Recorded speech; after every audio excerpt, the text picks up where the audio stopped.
And she literally watched her call on the radio, like, guys, it's fine, they're making a movie, it's fine. But if you tried that around here, LA, Atlanta, New York, they'd be like, yeah, everybody's making a movie. You'd be fine with $1,000. And I think we took the road flares and just lit some joints with it. Yeah. Party. Yeah, true. Yeah. Okay, so I guess at this point, if anyone has any questions in the audience, we'll open it up. If anyone has anything they want to know. Will there be a sequel? Part 5. Oh, I mean, the truth is, like, I spent 10 years on this, and we all spent a lot of time, like, we kind of want to do some new stuff. I mean, yeah, it's been fun, but we also feel like the movie works well as a standalone. Like, it might be kind of a sellout move to do a sequel to, you know, a movie that doesn't exist again. But unless there's money, then we'll sell out. Yeah, So I think money. we've kind of had this conversation where it's like we love the movie, we're very proud of it, but we have a lot of things we want to do next, and I think it works best without a sequel. But then we're like, well, but if a studio was like, here's some money, we're not going to turn it down. Yeah, Like, we're open to selling out. yeah, we might sell out for a high enough price point. I mean, really, the truth is, so we shot a proof of concept trailer, which was like my senior film in college, and we used that to get crowdfunding money through Kickstarter. We raised $21,000, which we're like, dude, that's so much money to shoot an action movie, we can do this. And we tried to shoot it all in the summer in my hometown. Yeah, someone back there knows. And by the end, like, I think like 30 days of shooting, mostly night shoots, we were like exhausted and like out of money. And we're like, we have to pick this up next year. And then COVID happened, and then we had to wait another year with all the shitty jobs, just like raise our own money, and then shot the rest of it. So all told, it was like $35,000 to get in the can, which is really nothing for an action movie too, which we didn't realize. Might sound like a lot, but consider the average movie that like makes it into Sundance these days is like what, $1.7 million budget, something like that. And it's like two people in a room talking the whole time. So. Yeah. This was like 2 people on the set shooting the whole time. I mean, Steven, you want to talk about like your last day of filming? Because I think that's that's like a great example. Well, I guess we should probably introduce. Let's introduce people. Yeah. This is Steven Vogel. He's Mac. He's Mac. Mac, Mac is back. Mac in the back. Also, I'm Augustin. Yeah, I'm the DP and co-writer. We already talked to the front, you know what. No, yeah, the last day of filming, oh man, we were filming the flashback scene. Mm-hmm. And they had to shave my beard at the time. And we had a couple hours to get that. I think we had 15 minutes. 15 minutes, because I had to get to my flight to get back here.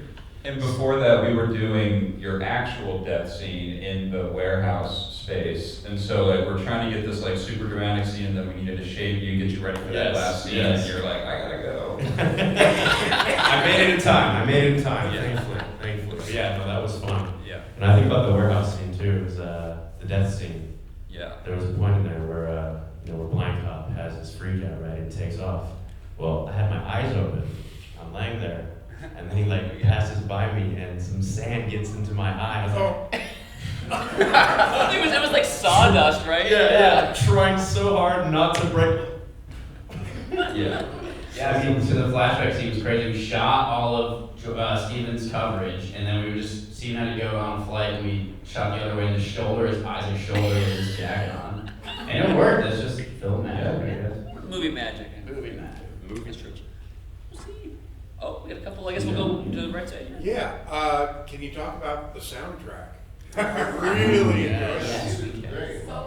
So Yeah. good. Yeah. So bad it's good. It's so bad it's good. We won't tell the score if we had to score that. But yeah, it's funny. Someone brings it up like every screening. We had an incredible composer and advanced like who's this like middle-aged man, kind of like a Trent Reznor type dude, really cool. And he just loved the project. He worked on like all these big movies. He gave us a really reduced rate. He spent over a year on this. I think there's like 40 cues, which is insane for an independent film. He literally bought like 80 synthesizers just for this project. Worked on it all himself. Very reduced. But this is a professional. He's been scoring movies for decades. He just fell in love with the project. We're very lucky that he was working with us. Yeah. He was like working on a Lionsgate film. He's like, I fucking hate this thing. I just want to work on it.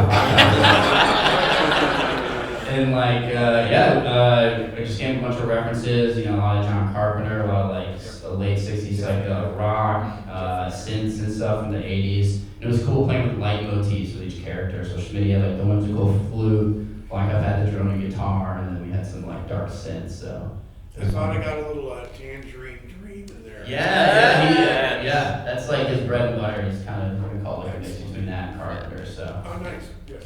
And Thanks. he's mentioned like we want to do a release of it like on Spotify and do a vinyl, but he's like I gotta expand the songs more. He literally said, I gotta make it longer. It's fine just the way it is. That's That's how we feel, but he, wants to make it longer. Yeah. That's true. We'll see anything. Oh, yeah, right there. Well, I know it's a dumb question, but I'm gonna ask anyway. How? No dumb questions. Okay, I got it. All right. How many films gave you inspiration I know there's a ton of stupid films that told you like, okay, we gotta do this. We gotta take from this and go this way, or we gotta go and do this way, because half the time I'm thinking Kung Fury for one. Yeah. Of Not course. really for one, but what did you guys come up with? Kung Fury was definitely like when we were writing that came out around that time, and that was definitely like a huge like 80s revival thing. I think we like saw that, but then like our North Star was really more like RoboCop. Like we wanted it to be more of a satire than like a broad comedy. I mean, obviously it's very funny, but like like I think we wanted to play it a little more straight than Kung Fury. Yeah. But it was like RoboCop. Starship Troopers. I think Paul Verhoeven was a big inspiration to us because he has these films that are ridiculous, but he plays them largely like dramas, right? And there's so much comedy under the surface, but the actors don't really wink at the camera. Some of them don't even know it's a comedy when they're shooting it. And I think that was, I think we loved Kung Fury, but we actually all made a concerted effort, both in the writing room and while shooting it. Like, we don't want to make Kung Fury. Kung Fury already exists. I get that, but something inspired you to say, okay, let me go this way. Let's build from that, but not take. Yeah, absolutely. Well, like a big thing with the writing was like obviously we didn't have a lot of money. It's like we are by nature kind of doing like a B movie, but we wanted to do a B movie treated like a big Hollywood kind of movie. So yeah. And a feature from, we all, a lot of you probably did as well, but we grew up on these 80s action films, right? We grew up on Lethal Weapon and Die Hard and Rambo First Blood. And I think that, this was a big part of Alec's vision, and one thing that kind of brought us all together was we love these movies, and you love them too. We talked about when we had this guy audition, he got it. Yeah, baby! I think a lot of us kind of bonded over that, but the one thing we also bonded over was going back and watching those films as adults, because we all kind of watched them a little too young, and being like, they're kind of really fucked up. These action heroes are kind of all psychopaths that leave the movie with the highest body count, and they're the ultimate man because they have the most amount of violence. And I think that was let's kind of explore that. It's interesting. Yeah, it was like a myriad of films. We watched a lot of Team America. It's a great satire. Yeah. I remember I showed them Rambo First Blood Part 2 just for the ending, because he blows up a whole village to save 2 POWs, and they're like, Rambo, you're a hero. That's a good point. So for sure, yes, the score and music, it's a character of its own and it's fantastic. But I will say, for a $35,000 film, the camera work for this, especially because I did see a screening of this on my laptop about a year ago when it was in a film festival in the Bay Area. Yeah. This blows watching this on a laptop completely out of the water. Shot it for the big screen. Just starting the film askew is it already grabs you into, okay, this is gonna be a wild ride, going into this. So honestly, kudos to the camera work. Thank you.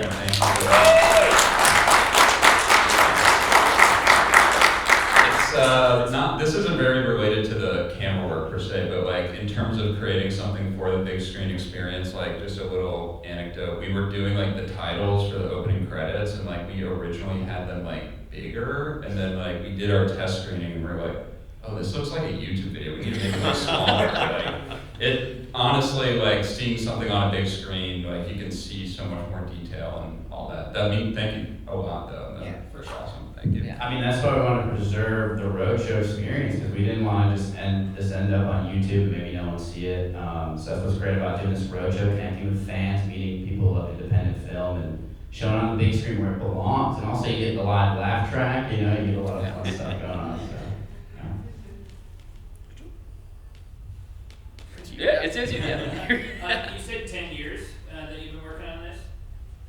I, having have worked on a few projects of people's passion that have gone on for a really long time, I've found that they've like kind of gone in a cycle of they shoot chronologically in the beginning, and then you learn so much at the end, so then you reshoot that, and they get stuck in this wormhole of just kind of reshooting the whole movie. Did you guys have any element of that if it went on for 10 years?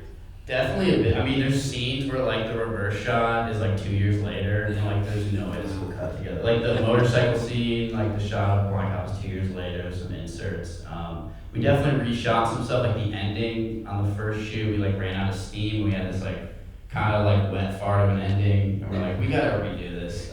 But the truth is, like, if we could, we'd keep redoing this till we die. So we probably want to stop. In fact, George, like, we kind of added in that Vietnam scene later. That was a lot of his brainchild, and he's like, we need more Vietnam. We need like an hour of Vietnam. He's still asking us to go back and shoot more. We're like, dude, the movie's over. We had a screen like a couple months ago. He's like, he came up to us like, guys, we gotta add more. And we're like, I think we're done. And I will say, It's released, like, it's over. and I'll say shout out to him, George Fearing, who plays Blind. Shout out George. George Fearing, incredible actor. One of the most bizarre human beings I've ever met. Maybe the most talented actor I've ever worked with on film or stage. He's a little eccentric. I think my favorite thing he ever said at a screening was someone said, is there any part of it, this character feels so strangely real for how silly this film is. Is there any part of it that's like authentic? And he said, Blind Cop is all the worst parts of me put into one man. And I was like, that's fucking deep. I mean, he literally bled for this role. Like, there's actually a shot in there in the burning building scene. He's like hitting the wall and stuff. Like, hey, there's this one panel. Don't touch that real glass. And George, being the pro he is, he had these like actual blackout sunglasses to do a lot of stunts in. He's like, I want to be blind. And he went over and hit that, and you see it break and slices his leg open. That wasn't in the script. You actually see him like to one moment where he like looks and he's like, oh fuck. And we had to like cut it, bring him to the urgent care, glue his leg shut. It was like 2 a.m. He's doing like Shakespeare while they're like gluing his leg, and all the girls are like freaked out while they're doing it. The nurses are like, Who is this guy? And then to his credit, we came back and finished that scene. So he's that a fucking next pro. shot is literally his leg has been freshly glued shut, and he's holding his hand over it so you can't see it in the camera, and he's come back from urgent care and he finished that scene. So credit to George. Sunglasses on at urgent care. Sunglasses did come off there. It's the only time they come off. It's the only time they come off. I think, was there, maybe not. Oh, wait. Yeah. So I've been on a couple of sets where it's like millions of dollars worth, and this movie was way better than some of those other movies. I can't say which ones I'm not going to, but really shot well.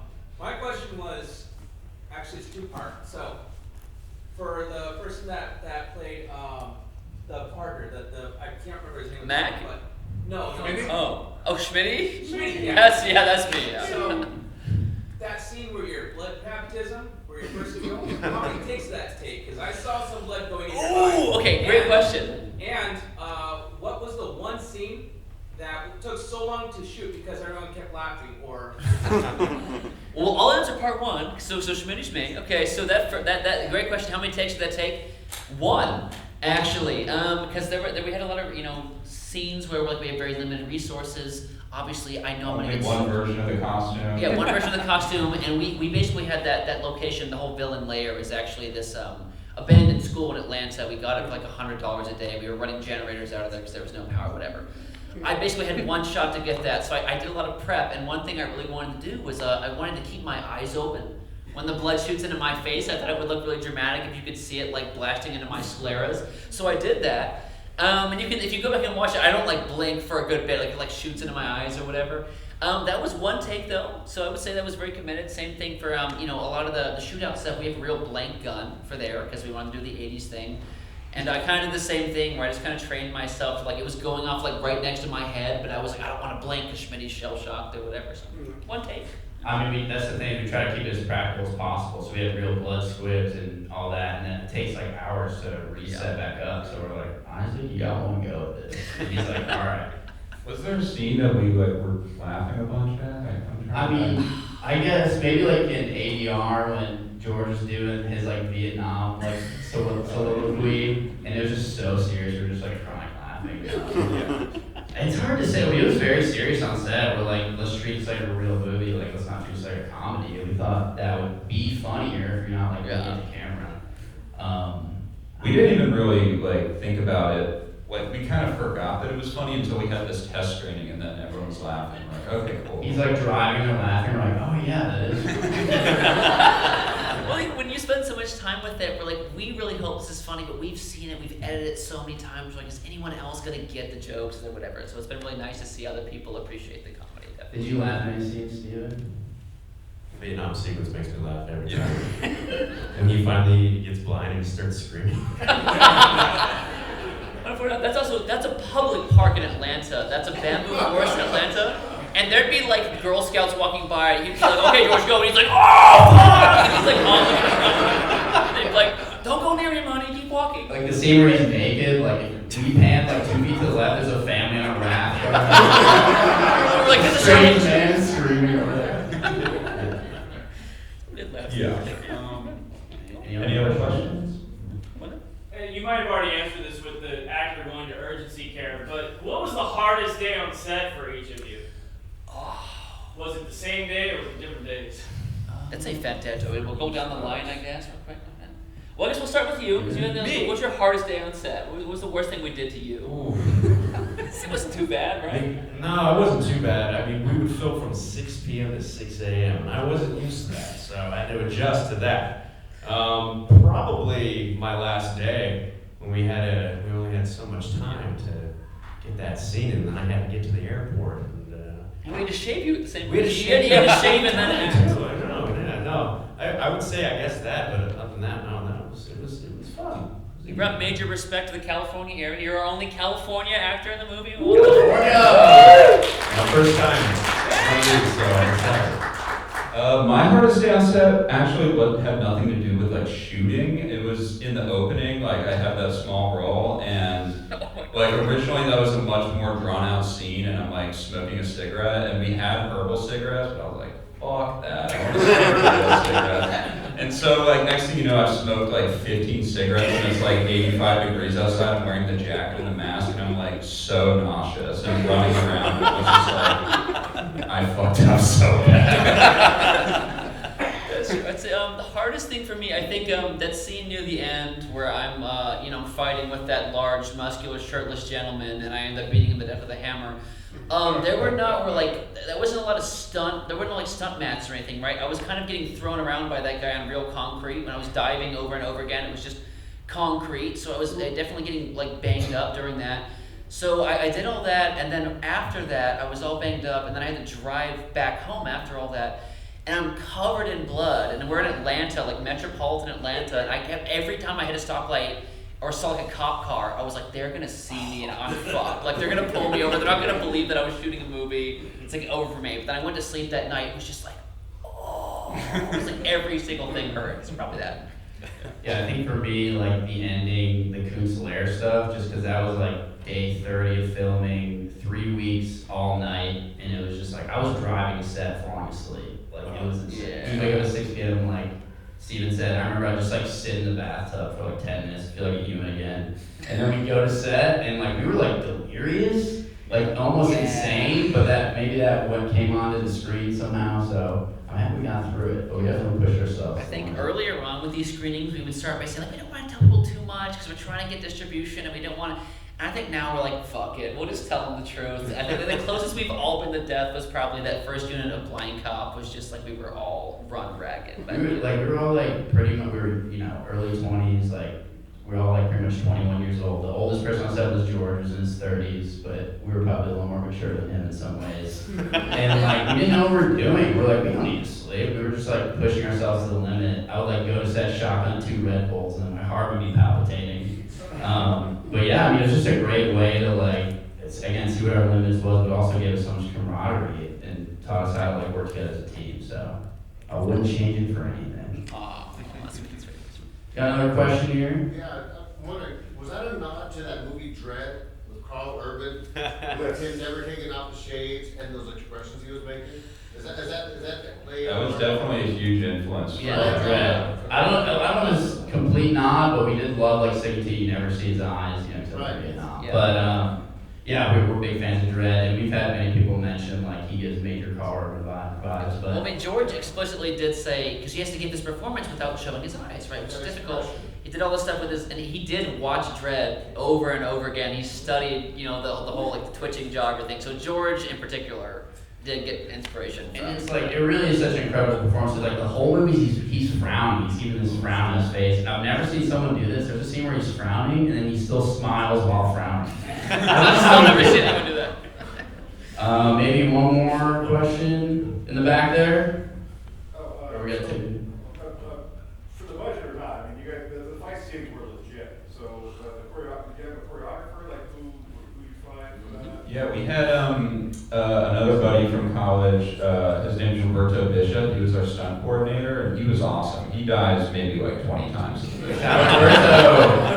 He's the one that gets his arm snapped. He's the one that falls down the stairs. And he gets shot in the head. He's the last guy to get shot. I mean, I slit his throat. that was the nice thing about having the mask is we could reuse people like 100 times. So yeah, he got killed a lot. Again, He did a great job. He got bruised for this movie too, but we love that guy. Shout out Roberto Bishop. Yeah. All right, should we do one more? We got a good one. I got an okay one. Okay. What other mediums did you guys get inspiration from? What other mediums? I mean, Video Was it games? all film or like was there albums or games that you guys? That's a great I mean, question. yeah, I guess like just like like 60s psychedelic music. I love. There's that song like People's Let's Stop the War or whatever. Yeah. Dear Mr. Fantasy Traffic. I don't know. Listen to like music just inspires like visual sometimes. We listen to some Carpenter Brute, you know. Yeah. I mean, we did have like a whole, we had a whole like Make Blind Cop 2 Spotify playlist, and it was just like hours of music that we would listen to. Yeah. Which we put on our Instagram page, which we shout out. Yeah, it's out there if you wanna look it up. All of our music's on there, on the post. Please follow us. We're on Letterboxd. You guys have Letterboxd, Letterboxd. It really helps us out. Any kind of engagement like that helps. But yeah, I mean, thanks for coming out, Long Beach. Appreciate it so much. We'll be at the first day, we're going to talk more, but